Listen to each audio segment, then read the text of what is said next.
What's up, man? So I'm at work, and I feel fortunate that I'm still able to come to work and get my 80 hours, um, which is still a cut because normally I work literally anywhere from 120 to 140 hours a pay period. So for me, it's still a cut, but I'm not complaining because I'm still fortunate. There's a lot of people that don't have jobs now because of this virus, and you know, but with coming to work still, it comes with a risk. And because there's been people that have tested positive for this virus at work, so it's like, I love my job, I love what I do, I love the company that I work for, but right now I don't want to be here any more than I have to be.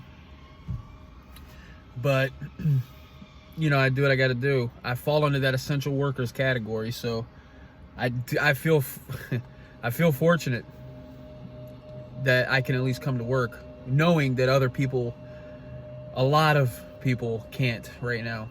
I don't have a job anymore now because of this. But anyway, with that being said, man, still living in a world with no sports sucks. So I've always had a focus on politics.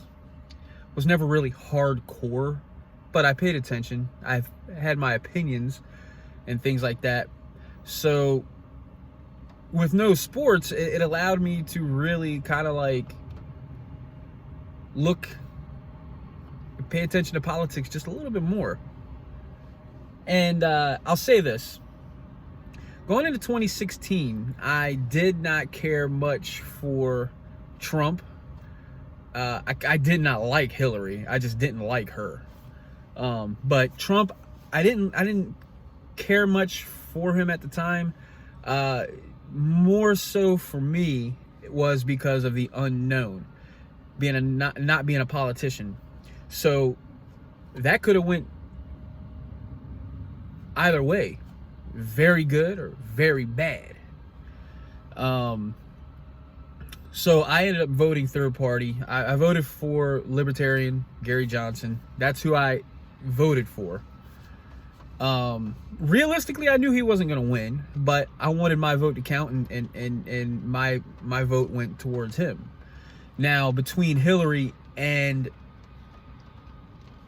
Trump, I mean, if at the time, if either one of them were going to win, I would have rather have had Trump, honestly. But so anyway, come time for the election, the results come out, Trump wins. Was I surprised? No.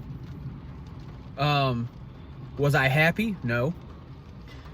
But I had a decision to make at that time, I felt, which was I could either be happy. It's starting to rain. That's the best sound in the world, by the way. Sitting in a car, everything off, and just hearing the rain. But anyway, so I had a decision to make. I wasn't going to let it bother me, and I could accept the fact, or I could just be bitter. I could just be bitter, man, and not happy about it, and fight it and say, this is not my president. If you're a citizen of this country, whether you like him or not, he's your president. I'm sorry. And that goes for any president. But,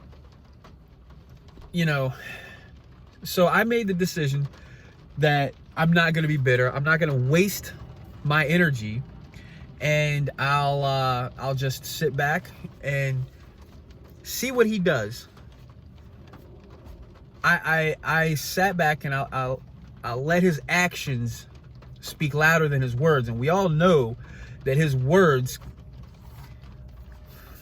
it can be a little crazy. He can be a little outlandish and brash with his words.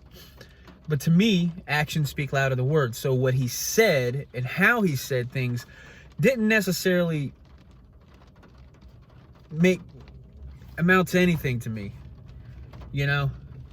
So I sat back, and it took about a year or two of me sitting back and watching his actions, not listening to his words, but looking at his actions. And he won me over. I'm not gonna lie. Trump won me over. And now I can legitimately say, yeah, I support Trump. Because of his actions that I happen to agree with. Now, here's my thing. And this, in my opinion, this should go for anybody that really pays attention to politics.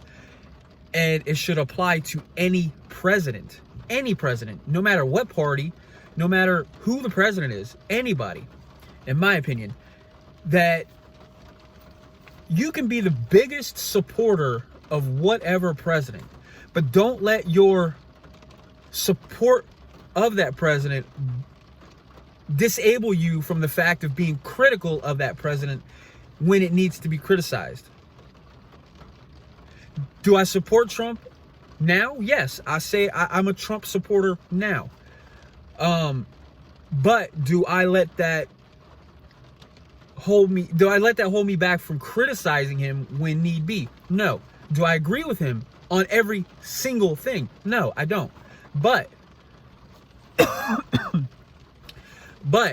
I think the important thing is that's one thing that's great about this country is we can be openly critical.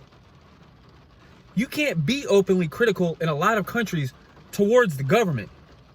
China's one of them. You will disappear. But I think if you're openly critical when need be, even if you consider yourself a supporter of whatever president, that's a good thing, because our democracy allows us to do that, and it holds the president accountable. You got to hold everybody in government accountable. So that's just, you know, I just feel that way. I know probably other people won't feel that way.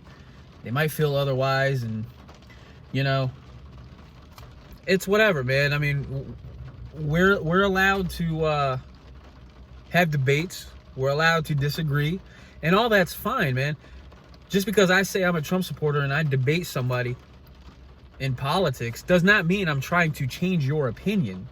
For me personally, and I'll speak for myself on this, if I'm debating someone, I just want you to try to understand my point of view on why I believe what I believe, or feel how I feel about something.